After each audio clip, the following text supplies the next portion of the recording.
satu pohon dalam seumur hidup kita menanam satu pohon aja. Oh.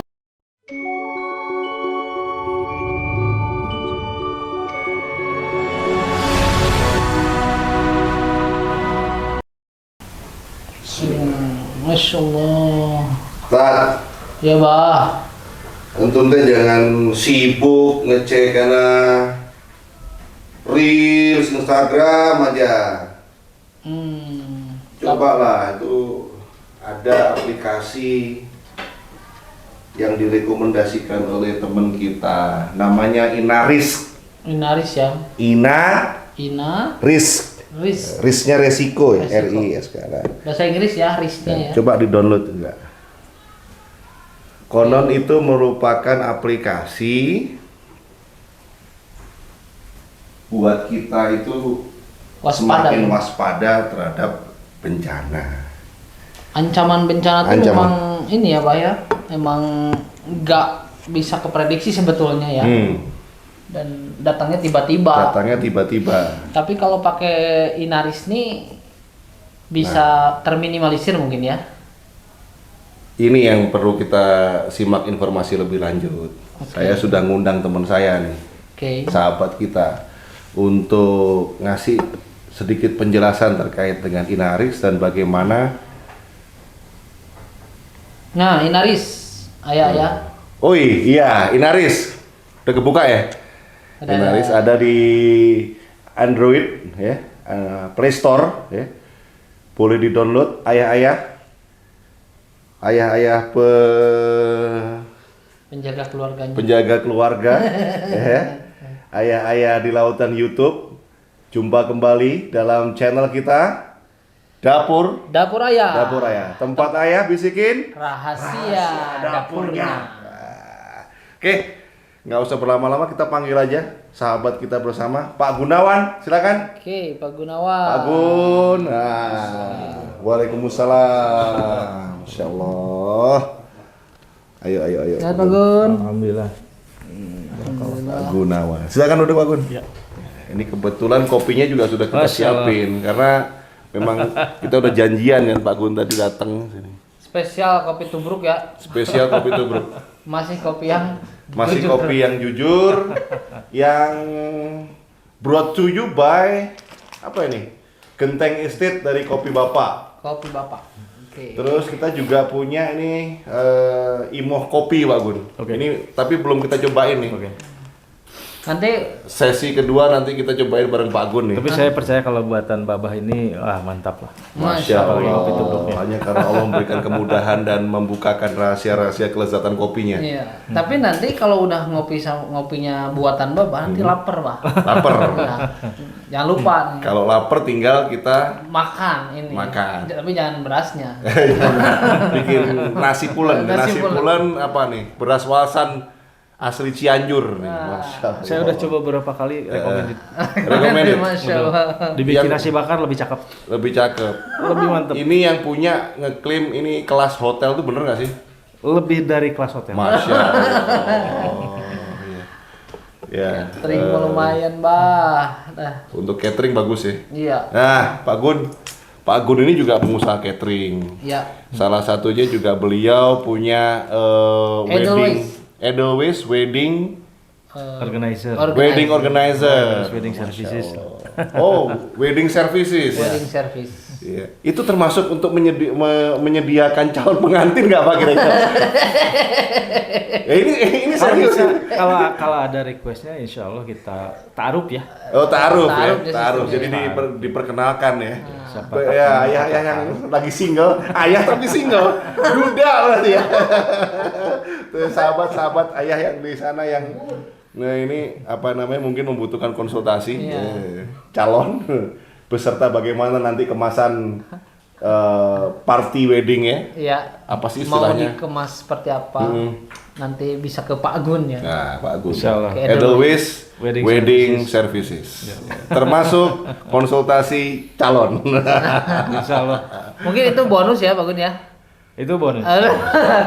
Ya Pak Gun, tadi kita sebelum Pak Gun datang saya minta beliau ini Pak Dernis untuk install itu Pak Gun yang kemarin kita obrolin. Oke. Inaris. Inaris ya. Itu kan aplikasi tentang kebencanaan gitu Pak Gun ya? Oke. Darurat-darurat gitu ya? Iya. Bisa diceritain nggak Pak Gun tentang Inaris gini? Jadi Sedikit aja. mengenai Inaris ini kan produk dari BNPB ya, BNPB. Badan Nasional Penanggulangan Bencana. Pemerintah membuat aplikasi, BNPB membuat aplikasi Inaris ini tujuannya bukan untuk menakuti, tapi lebih ke bagaimana masyarakat umum, masyarakat di sekitar kita ini peduli kalau misalkan terjadi bencana itu harus seperti apa. Ya, tujuannya untuk apa? Tujuannya untuk meminimalisir resiko ketika terjadi bencana. Berarti ada potensi panik ya? Ya, jadi selama ini dalam ketika bencana terjadi, rata-rata masyarakat kita itu panik. Padahal kan kalau dilihat dari bukan siklus ya, kejadian atau peristiwa bencana yang terjadi di Indonesia khususnya, itu kan sangat sering. Boleh dikatakan potensi bencana di Indonesia itu boleh dikatakan kalau dalam tanda kutip itu pasar atau minimarketnya bencana itu di Indonesia. Itu karena apa Pak Gun? Karena beberapa faktor. Pertama, kita wilayah Indonesia itu dikelilingi oleh Ring of Fire, cincin api, daerah gunung berapi. Ring of Fire Ring ya? of Fire. Bukan Lord of the Ring. Lord of the Ring. Bukan ya? Wah, jangan salah ya. Itu Ring of Fire. Ring of Fire. Kemudian hanya beberapa wilayah saja yang potensi Ring of Fire ini akan menyebabkan potensi bencana gempa bumi. Jadi ada beberapa wilayah di Indonesia yang tidak ada gunung apinya. Mungkin bisa dilihat dari Kalimantan. Kemudian Kalimantan ke atas. Tapi dari misalkan Papua sampai Aceh itu kan gugusan, semuanya ada gunung berapi. Jadi potensi untuk gempa bumi, kemudian longsor, gunung erupsi, banjir itu sangat berpotensi sekali. Kenapa BNPB kembali ke aplikasi Inaris ini? Tujuannya itu ketika bencana, pertama masyarakat tidak panik, kemudian masyarakat siap menghadapi bencana karena bencana itu kan tidak bisa diprediksi. Tapi dengan aplikasi itu kita bisa memantau kejadian-kejadian bencana yang terjadi. Kita dekat tidak dengan lokasi bencana. Anggaplah misalkan Gunung Tangkuban Perahu meletus. Radius dari kita itu berapa? Kemudian sesar Lembang bergoyang. Radius dari tempat kita berdiri itu berapa kilo? Nah, itu bisa untuk supaya kita lebih aware ya, intinya di sekitar kita, di keluarga kita, di sekitar rumah kita supaya bisa ini loh, anggaplah kata sesar Lembang terjadi nih. Ada langkah-langkah untuk mengantisipasi supaya intinya masyarakat tidak panik. Jadi dari beberapa kejadian bencana yang pernah hadir gitu ya? Pernah diamati, saya ngobrol dengan para penyintas. Jadi rata-rata mereka panik. Lamun cek Sunda nama kasih saku pola serangan gitu. Jadi aplikasi ini ada ini nggak peringatan dini, ada nggak peringatan dini? Ada notifikasi. Ada notifikasi. Jadi ketika misalkan jadi dia terkoneksi ke aplikasi BMKG. Info BMKG ya. BMKG. Kalau misalkan ada banjir, ada gunung gempa bumi, khususnya gempa bumi BMKG, kemudian badai. Kalau misalkan erupsi itu ada magma. Ada aplikasi magma, masih tetap dari BMKG juga. Magma kalau misalkan ada ini. Jadi semua terkoneksi terintegrasi ya, terintegrasi untuk memberikan informasi kepada masyarakat. Intinya apa? Intinya supaya masyarakat satu tidak panik, yang kedua untuk meminimalisir resiko. Kalau misalkan ada gempa bumi, nah apa yang harus dilakukan? Pertama kan kalau misalkan ada gempa bumi, ada ruangan terbuka, kita lari. Tapi kalau misalkan karena kita nggak bisa kemana-mana, berarti kan kita harus lindungi kepala. Minimal itu, lindungi kepala. Jadi intinya aplikasi ini adalah supaya masyarakat aware, peduli, meminimalisir resiko. Karena meminimalisir resiko adalah bagian dari upaya mitigasi. Nah, ya itu. Download ya, Ayah ini for free ini kan, Ayah kan for free terus. Tidak ada iklan sama sekali. ya tidak ada iklan. Terus tadi juga apa namanya Loginnya mudah. Mudah. Sign in-nya Ya. tadi itu ya, itu pendaftarannya juga tinggal memasukin akun email kita. Betul. Setelah itu bisa langsung dipakai. Iya.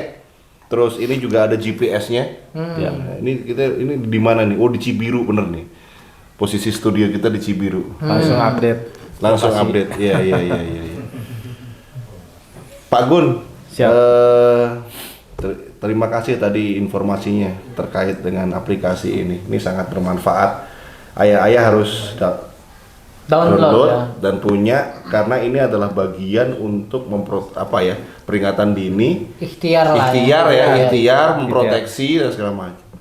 Aware juga, Betul. aware juga kalau kita ini kemudian hidup dan tinggal di tengah-tengah daerah atau zona yang rawan bencana. Nah, berbicara tentang zona rawan bencana, menurut pengamatan Pak Gun, seberapa aware masyarakat kita ini? Sadar nggak sih kita itu? Atau kadang-kadang kita tinggal aja gitu, nggak pernah menghitung gitu loh. Ini sungai di sebelah mana, potensinya apa? Berapa jauh dari gunung, apa potensi bencananya? Kadang-kadang kita nggak pernah, bahkan seringnya nggak ngitung itu Pak Gun. Gimana Pak Gun? Jadi kalau dilihat kondisi masyarakat sekarang umumnya, mereka sadar ketika bencana sudah terjadi. Jadi misalkan ini bikin rumah di bawah misalkan bukit yang tinggi gitu. Tidak dilihat apakah bukit yang tinggi itu banyak tanamannya atau sudah gundul. Tapi kan rata-rata ya memang ini upaya-upaya yang harus disosialisasikan juga ke masyarakat sekitar supaya mereka melek. Minimal ketika sampah numpuk pun kan rata-rata orang aware ketika banjir sudah terjadi. Tapi ketika ini ya saya maunya simpel, ya buang sampah ke sungai, buang sampah kemana aja. Bahkan kadang-kadang diajak kerja bakti untuk membersihin selokan aja, Sulit. itu hari-hari. Tapi begitu banjir, Rame. rame, iya gitu. Itu Dan karakter. betul itu, begitu banjir itu sisa-sisa makanan dan sampah rumah tangga, Betul. Ya. itu ya box, ya mungkin bekas makanan segala macam itu memang berserakan di jalan. Tandanya kan memang ada yang salah di sini ya Pak Gun. Ya. Dan Jadi kesadaran. mungkin perlu peran bersama supaya dan beberapa saluran komunikasi yang bisa diinformasikan ke masyarakat supaya ya minimal mereka sedikit demi sedikit dari hal yang kecil membuang sampah tidak sembarangan, kemudian menebang pohon tidak seenaknya juga, kemudian ya mulai dari hal-hal yang sifatnya kecil, karena kita membuang sampah sembarangan pun itu kan efeknya lumayan dominan di Indonesia juga pasca itu. Ya memang mudah-mudahan kedepannya masyarakat kita jangan sampai ketika bencana terjadi, banjir bandang terjadi, mereka baru saya harus melakukan sesuatu. Ini by the way nih ya, ini ayah-ayah juga harus pada tahu nih, ayah-ayah di lautan YouTube yang sudah subscribe Ya. channel kita maupun yang belum subscribe channel kita ya kan, harus. Bah diminum dulu bah. Nah silakan Pak Guna ya, silakan Pak Gun, nikmatin kopinya, kopi Bapak. Pak Gunawan ini ayah sipil loh, ayah kebanyakan kayak kita dan bapak-bapak sekalian. Beliau tidak mewakili pemerintah, juga bukan bukan petugas Langsung ya. yang berwenang, bukan, tapi beliau adalah ayah-ayah seperti kita semua, tapi memiliki tingkat kesadaran tentang bencana yang mungkin di atas rata-rata ya Pak Gun ya. Kenapa Pak Gun?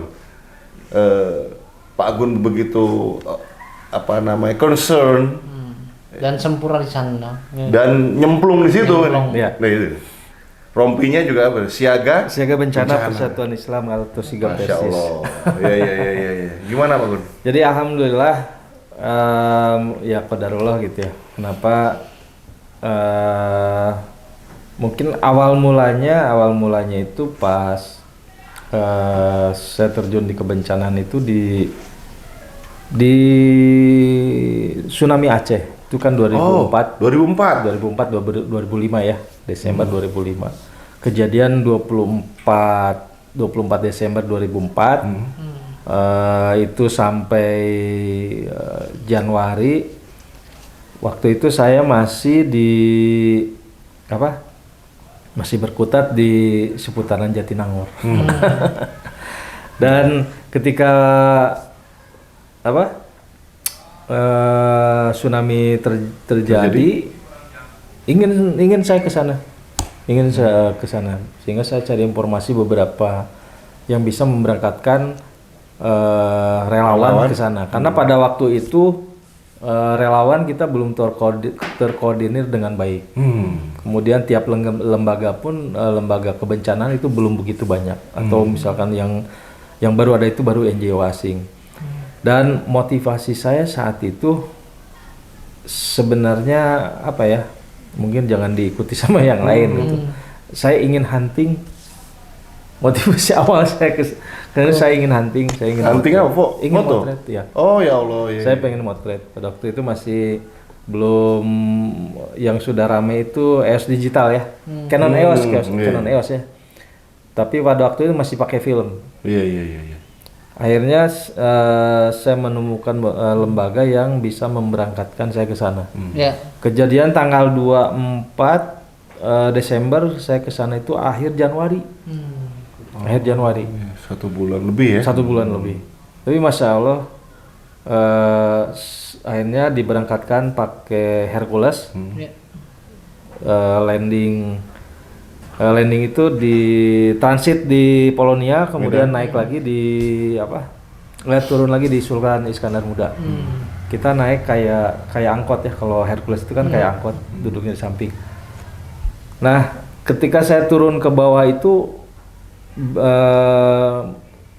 karena saya belum pernah mengalami suasana perang, tapi aroma asap, kemudian aroma berbagai macam aroma yang hangit lah kalau kata Sunda itu tercium ketika mau landing.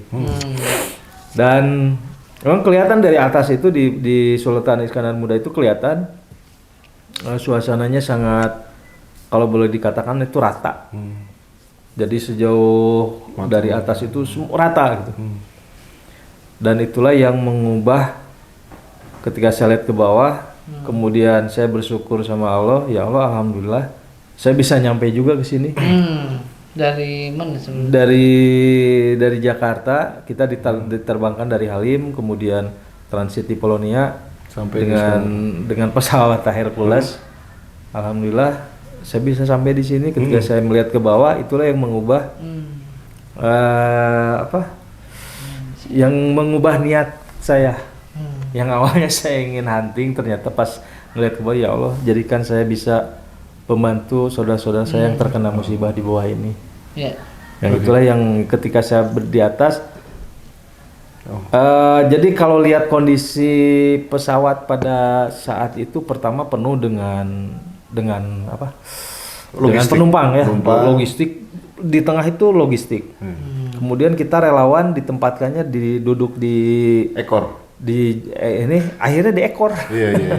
Dekat dengan logistik. Iya. Jadi ketika ekornya kebuka, ketika landing kita baru turunnya lewat belakang gitu. Di situ kan bunyinya sangat memekakkan telinga, belum angin dan lain sebagainya. Jadi itu pertama kali saya naik pesawat. Pertama kali naik pesawat langsung Hercules. Dan ke daerah bencana. Oke. Turun pesawat, Bapak sampai di Aceh, apa yang Bapak lihat di sana? Yang saya lihat Allahu Akbar gitu ya. Ternyata Allah Maha Besar, dan pada saat itu juga dalam benak saya, ya Allah berikan saya kekuatan untuk bisa menolong saudara-saudaraku yang ada di sini. Nah ternyata memang sebulan sudah kejadian, mayat yang di kuburan massal belum ditutup. Terus yang di ini juga masih banyak. Kemudian orang yang nggak bisa ditanya juga banyak. Jadi saya di sana 1 bulan lebih. Jadi memang lupa tujuan untuk foto lupa ya? Alhamdulillah lupa. Jadi alhamdulillah lupa. Setiap hari kita bertemu, minimal orang di sana itu butuh ngobrol.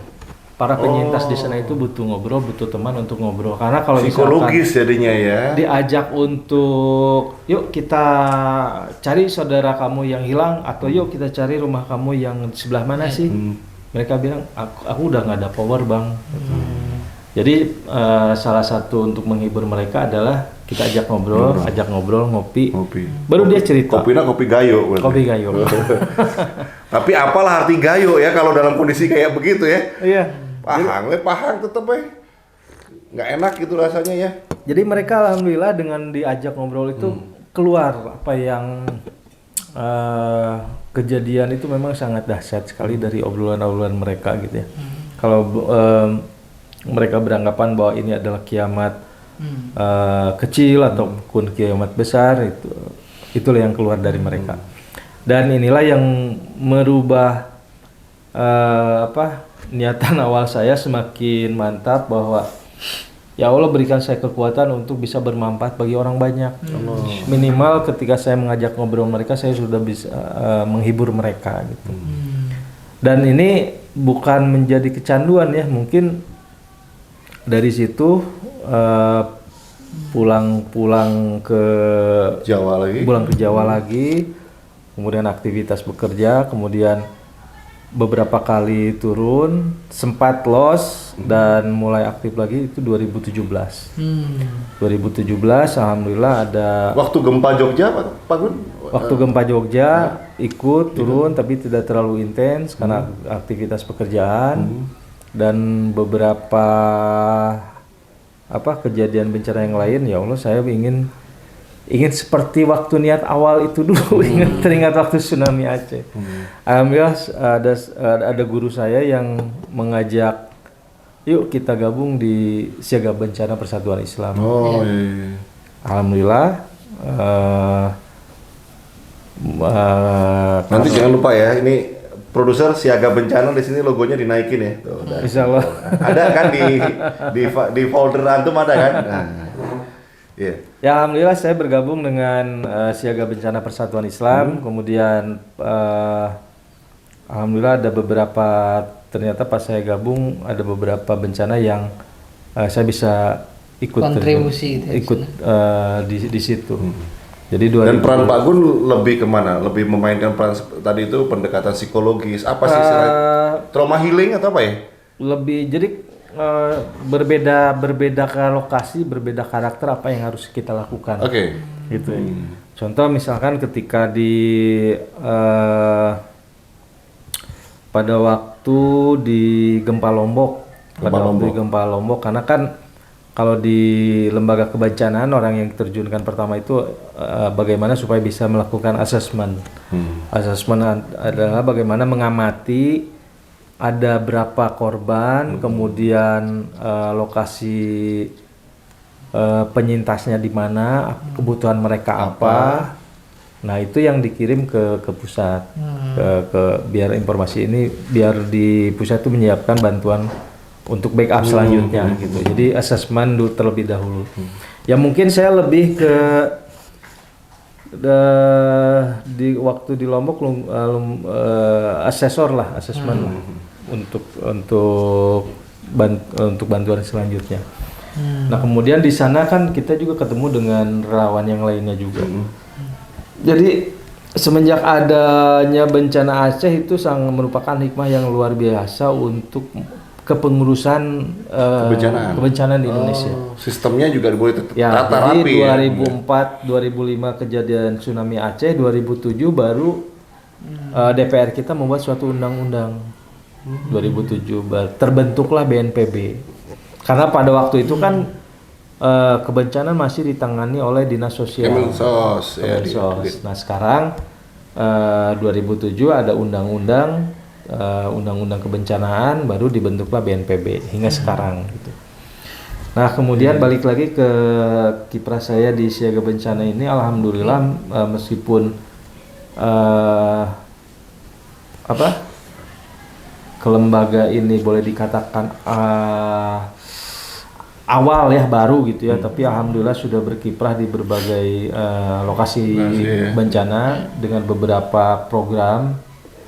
Dari mulai program hunian sementara, kemudian program untuk dukungan, baik itu dukungan psikososialnya ataupun dukungan untuk revitalisasi rumah-rumah para penyintas gitu.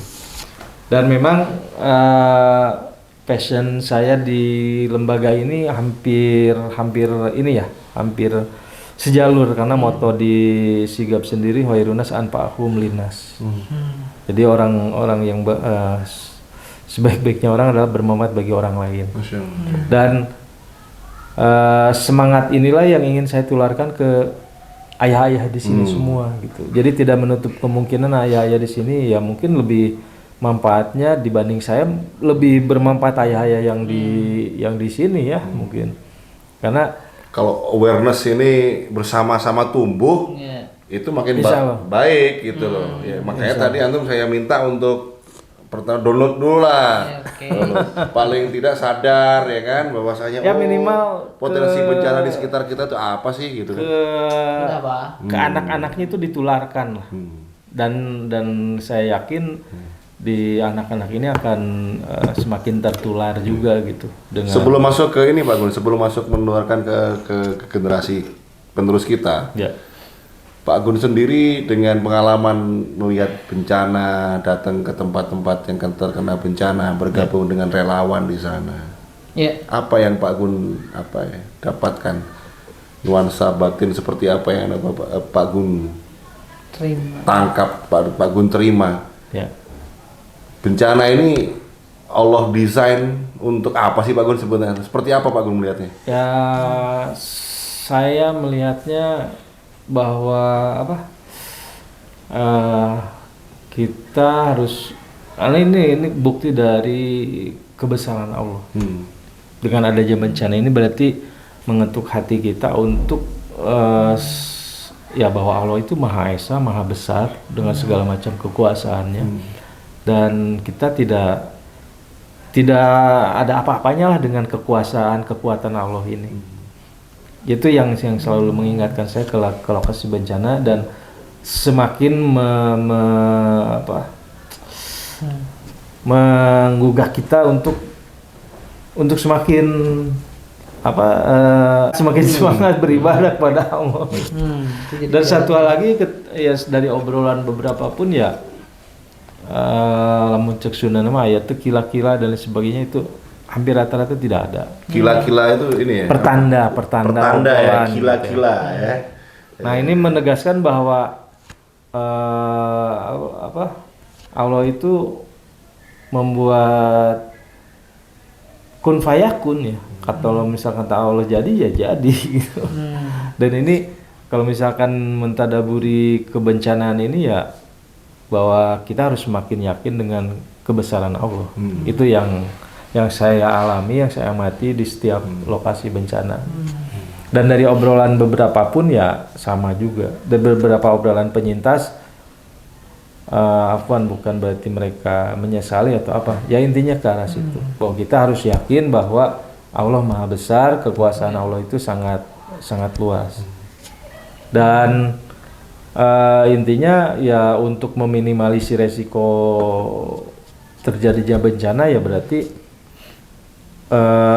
kita harus aware, merupakan salah satu amal soleh lah, saling mengingatkan itu salah satu amal soleh. Salah satu mengingatkan ini jangan berada di bawah bukit yang gundul, dilihat ada potensi. Jangan gundulin bukit juga gitu. Bukit juga. Gitu. Nah, terus kan alangkah baiknya juga kalau misalkan menanam pohon itu adalah salah satu amal ibadah juga. Itu kan amal jariah. Iya. Kenapa disebut amal jariah? Karena pertama ketika kita tanam satu pohon, apalagi pohon tanaman keras, itu kan daunnya berfungsi untuk oksigen. Itu kan bisa bermanfaat untuk orang banyak. Tanaman keras itu misal apa tuh? Tanaman keras itu seperti rambutan. Rambutan. Kemudian alpukat, kemudian itu kan tanaman keras berbuah ya bermanfaat, kemudian jambu. Kalau misalkan tanaman kayunya kan bisa mahoni, bisa kelor, bisa apa gitu. Itu kan selain bermanfaat untuk bisa dikonsumsi itu daunnya itu kan menghasilkan oksigen dan oksigen kan dihirup oleh orang banyak dan itu menjadi amal jariah ketika kita sudah meninggal ternyata tanaman yang kita tanam itu bisa bermanfaat untuk orang banyak. Akarnya pun juga akan Akarnya untuk menjadi resapan air ya. tidak menyebabkan banjir dan sebagainya. Jadi alangkah baiknya saling mengingatkan ya minimal satu pohon dalam seumur hidup kita menanam satu pohon aja. Untuk bekal. Seumur hidup satu pohon nih. Kurang ringan apa nih gitu kampanyenya itu gitu kan gitu. Ya. Cukup satu pohon aja. Itu kan satu pohon kalau misalkan dia umur apalagi kalau umur pohon tersebut bisa nyampe 30 tahun lebih atau 50 tahun atau ratusan gitu kita sudah meninggal tapi kan amal jariahnya sampai ke kita. Insya Allah. Dan bahkan ini sebaliknya nanam saya ketapang kencana. Dan ini kan sebaliknya juga gitu. Kita juga harus berpikir ke sebaliknya.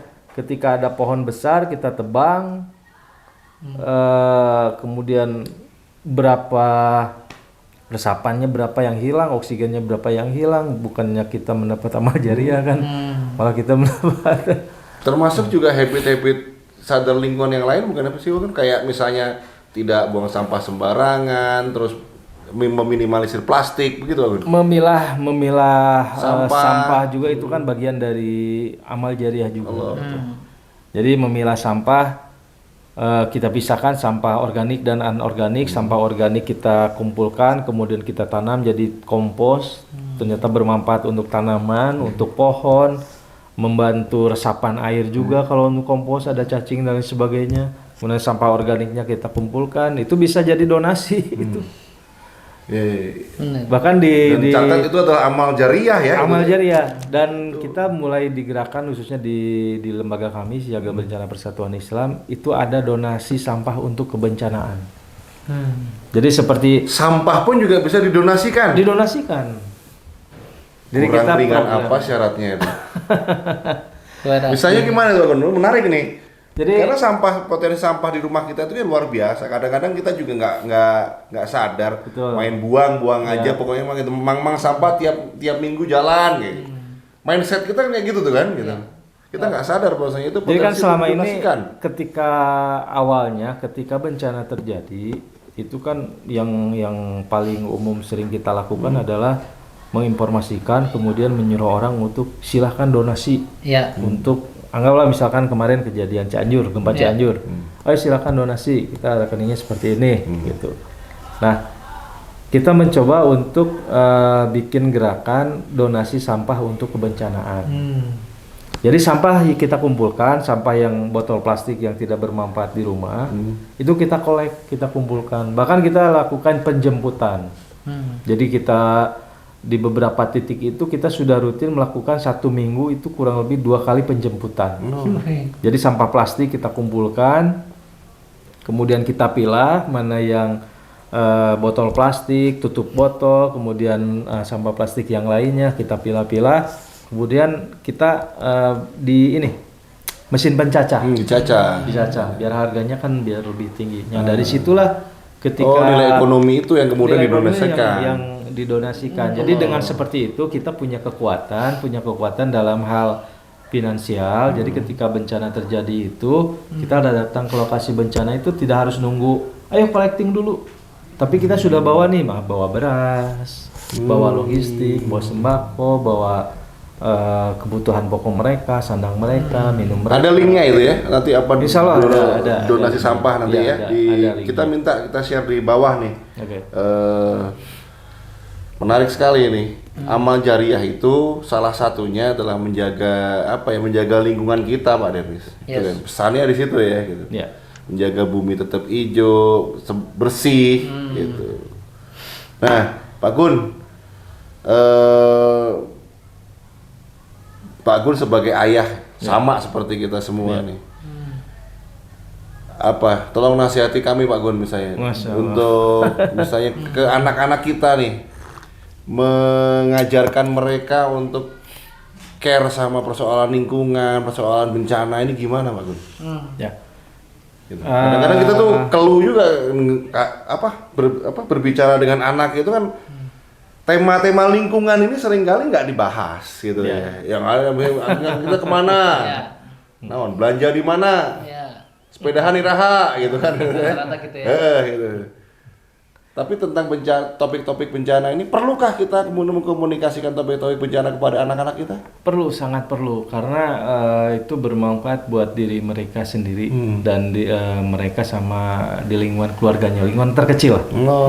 Dan itu untuk mengasah supaya mereka aware, peduli kepada orang sesama mereka. Gitu. Penekanan saya adalah, saya punya anak 4. Saya suka mana kalau misalkan adik kakak tidak peduli, karena yang saya takutkan ketika mereka sudah tidak peduli saudaranya satu rumah, itu di luar rumah mereka tidak akan peduli lagi. Jadi saya selalu menekankan kepada mereka harus peduli. Kamu harus peduli terhadap kakak kamu harus peduli terhadap adik kamu. Itu yang sering saya ajarkan ke mereka. Dasarnya itu ya? Iya. Peduli dulu. Peduli dulu. Karena kalau misalkan mereka sudah tidak peduli dengan yang satu rumah, di luar rumah, kansnya kan sangat kecil gitu. Apalagi persoalan lingkungan. Persoalan lingkungan. Dan setelah saya mengajarkan supaya mereka peduli, saya ajak jalan-jalan keliling. Biasanya kalau misalkan kadang sering diajak camping ceria. Jadi di situ mulai ditanamkan ini pohon ini fungsinya untuk ini tidak hanya di gunung saja, selain untuk resapan, selain untuk menahan erosi, longsor dan lain sebagainya. Ini baru satu pohon ya, apalagi kalau misalkan sudah ribuan pohon. Nah, kalaupun misalkan satu pohon ditebang saja, bisa dibayangkan air yang ada di atas gunung ini akan mengalir ke bawah, tidak ada yang meresap, tidak akan yang meresap. Kamu pernah ingat banjir yang ada di sana? Nah, saya ajar itu. Banjir yang di sana itu akibat di gunungnya itu sudah tidak ada resapan, itu gundul gitu. Oh iya, banjir yang di daerah sini, oh iya di daerah situ. So, kalau misalkan gunung meletus gimana? Kalau ada gempa bumi gimana? Harus takut nggak? Nggak usah, jangan takut. Kalau misalkan gempa bumi, kamu harus seperti ini. Jadi itu sih yang biasanya saya sering ajarkan mereka penanggulangan bencana itu ketika kita lagi camping ceria. Camping ceria ya. Itu kan kurikulum keluarga nih ya. Kurikulum keluarga, satu kebersamaan, yang kedua juga bisa kita selipkan di situ pesan-pesan tentang Agama. Keagamaan, terus kemudian bagaimana menjaga alam gitu Pak Agris Ya. Termasuk gitu. itu.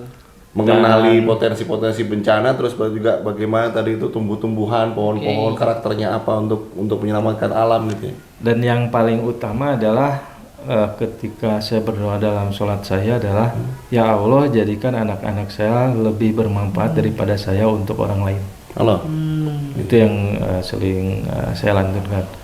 Ya mudah-mudahan dari 4 anak saya ini ya mereka bisa melebihi bapaknya gitu.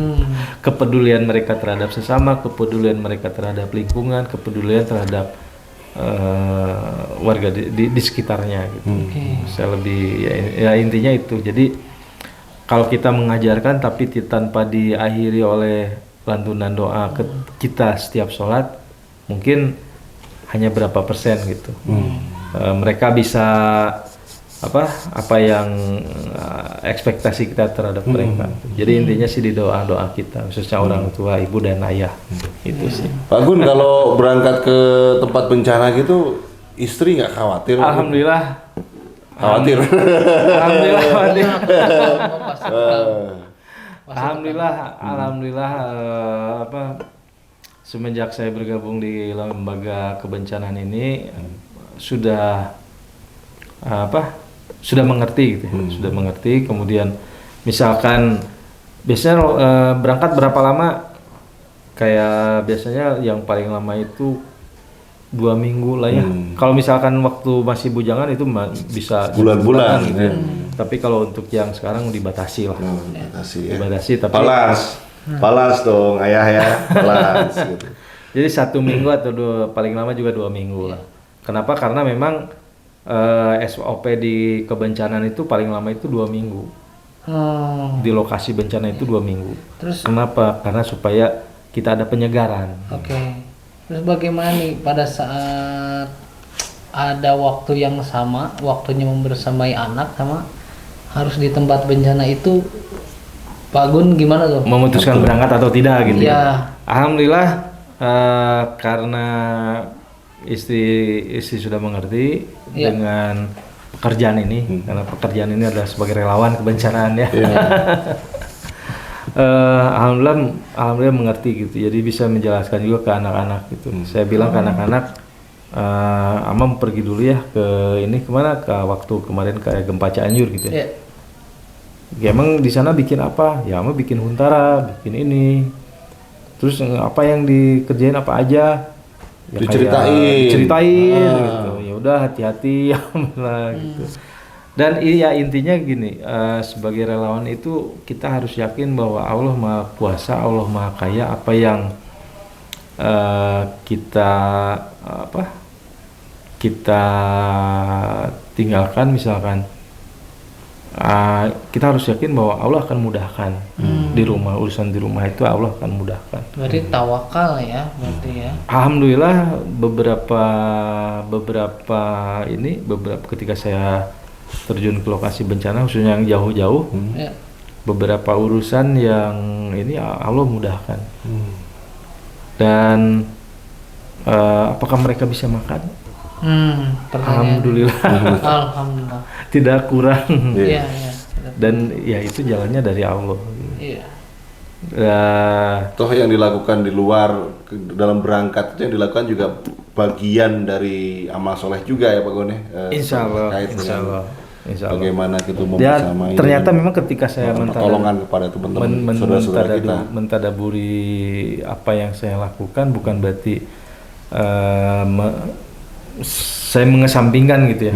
Tapi ternyata memang kuncinya ketika di dalam satu keluarga itu istri pun mengerti, tahu dan mensupport, alhamdulillah mensupport. Jadi kan sekarang setiap mau berangkat beliau yang menyiapkan segalanya gitu. Jadi sudah tahu SOP-nya, perlengkapan baju atau apa yang harus saya bawa itu sudah tahu. Karena juga harus safety juga. Iya, iya. Jangan Kemudian menyiapkan peralatan, menyiapkan baju dan lain sebagainya. Misalnya saya 1 minggu nih, dia sudah tahu apa yang harus dibawa. Kemudian yang kedua memberi penjelasan ke anak-anak, membantu memberi penjelasan ke anak-anak. Iya, Jadi karena kan itu alhamdulillah. lumayan lama, Pak Gun ya. Iya, Dan nggak mungkin sampai pada level itu kalau Pak Gunnya juga nggak ngejelasin kepada istri dan Anak-anaknya. anak-anaknya gitu loh tentang peran sosialnya, tentang apa yang dihadapi, tentang potensi-potensi. jadi memang pas awal-awal kan Bencana. butuh penjelasan gitu. Butuh penjelasan, tapi alhamdulillah seiring berjalannya waktu saya tuh sebagai relawan kebencanaan itu pekerjaannya seperti ini, SOP-nya seperti ini, di lapangan seperti ini, ya alhamdulillah saya mengerti. Dan ya sampai sekarang beliau sudah tahu apa yang harus saya bawa, apa yang harus saya siapkan, termasuk bagaimana menjelaskan ke anak-anak. Jadi satu tadi kita dapat ilmu ya. Pertama adalah membangun awareness dulu nih. Betul. Kita nih aware dulu gitu loh. Ya. Tuh kita tuh di mana, potensinya apa gitu loh. Bahkan sesederhana lamun aya nanaon gitu. Lompatnya ke mana gitu ya. Evakuasi, jalur evakuasi gitu kadang-kadang gitu. Kita harus aware sama hal tersebut. Ya. Gitu. Itu rambu-rambu jalur evakuasi itu ada di mana-mana itu bukan tanpa maksud gitu. Nah, begitu kan? Itu aware. Yang kedua, tadi begitu aware, edukasi juga ya, Pak. Edukasi ke lingkungan paling kecil, Pak Dermis, keluarga. Gitu. Dia kayak ke anak saya gitu, ketika misalkan anggap ketika gempa bumi terjadi, kamu tidak bisa keluar, yang harus kamu lakukan, ikhtiar yang paling bagus kamu lakukan adalah lindungi kepala kamu. Tiarap masuk ke Tiarap atau kalau misalkan ada meja, masuk ke kolong meja. Nah, masalahnya kalau sekolahnya nggak ada meja itu gimana itu berhalangkong itu gimana itu? Kalau misalkan nggak ada meja, berarti kan ada meja kecil, angkat meja kecilnya, lindungi kepala. Lindungi kepala. Dan tolong kasih tahu ke teman-teman kamu. Saya selalu Memotivasi anak-anak, memberitahu anak-anak supaya kamu juga kasih tahu teman-teman kamu ketika misalkan ada gempa seperti ini. Nah, ini penting itu. Jadi anak-anak pun saling memberitahukan kalau misalnya ada gempa harus seperti ini, seperti ini, seperti ini. Tapi kita pun harus sering murojaah lah. Memurojaah kurikulum Instruksi kebencanaan gitu loh. Itu penting itu. Karena kalau misalnya kayak kemarin kan ada di Cianjur, mereka bertanya, nanti di kita ada nggak bakal kesini nggak gempanya? Ya kita tidak bisa memprediksi. Tapi kan ini qadarullah, kuasa Allah, kita pun harus siap kalau misalkan terjadi bencana. Gitu. Terus apa aja sih kalau misalkan ketika di pengungsian tuh harus bawa apa aja? Ya saya jelasin. Gitu. Pak Gun, luar biasa nih ilmunya. Setelah Pak Gun menikmati kopi ini, seruputan kopi nih, Pak Gun sampein dong harapan pertama ke para ayah ya. Harapan Pak Gun untuk para ayah seperti apa terkait dengan persoalan kebencanaan, bagaimana kita aware dan bagaimana kemudian harus kita lakukan pada alam ini. Sama juga Pak Gun boleh beri harapan kepada anak-anak ya. Pesan-pesan kepada putra-putri Pak Gun, juga putra-putri kami semua juga. Silakan Pak Gun. Harapan ke para ayah di lautan YouTube yang luas itu. Di lautan YouTube sana, saya yakin ayah-ayah di lautan YouTube sana sangat hebat semuanya. Harapannya, mari kita berlomba-lomba dalam kebaikan, fastabiqul khairat. Insya Allah apa yang ayah lakukan, apa yang sekecil apapun upaya yang dilakukan akan menjadi peluang amal soleh. Mari kita berlomba-lomba dalam kebaikan, kemudian menjadi manusia yang sangat bermanfaat bagi orang lain. Insya Allah bisa dilakukan oleh para ayah semua. Kemudian buat anak-anakku khususnya, buat anak-anakku, mari kita lakukan juga, mari kita ikhtiarkan upaya-upaya beramal soleh, menjadi manusia yang bermanfaat bagi orang lain. Itu saja. Terima kasih Pak Gun. Pak Gun, juara. Masya Allah. Luar biasa Pak Denis ilmunya. Banyak inspirasi yang bisa diserap. Semoga setelah pertemuan kali ini kami ya juga ayah-ayah di lautan YouTube yang luas semakin sadar bahwasanya ilmu tentang kebencanaan ini juga kita harus bekali diri kita. Itulah ya. Terus juga kemudian meningkatkan awareness kita soal bencana. Ya bersama-sama mengedukasi diri. Dan yang nggak kalah pentingnya yang ketiga adalah ya kita jaga alam kita gitu. Sebagai bagian dari saya kira jihad juga itu ya, melindungi alam dari kerusakan gitu ya. Pak Gunawan, hatur nuhun, syukron atas waktunya. Luar biasa, semoga Allah senantiasa merahmati Pak Gun. Amin. Dan dilimpahkan kesehatan senantiasa sehat gitu. Karena untuk berperan di alam itu kalau nggak sehatnya hareeng wae nggak bisa gitu Ustaz. Jadi ngeri ribu. Gitu nya. Baik, Ayah, terima kasih atas supportnya dengan mantengin channel ini sampai akhir. Komen aja di bawah. Berikan opini, kita mau ngebahas apa. Ada usulan-usulan kita ngundang siapa di dapur ayah untuk membisikkan rahasianya, gitu ya. Dan jangan lupa untuk senantiasa menyebarluaskan informasi dengan share konten ini ke teman-teman, ke sahabat-sahabat, ke saudara-saudara, ke grup-grup keluarga. Jangan lupa ya, subscribe, like kalau suka, dislike kalau nggak cocok ya. Silakan komen. Kita sangat terbuka untuk evaluasi kita dalam kebaikan. Terima kasih. Jumpa lagi di Dapur Ayah, tempat Ayah bisikin rahasia dapurnya. Makasih.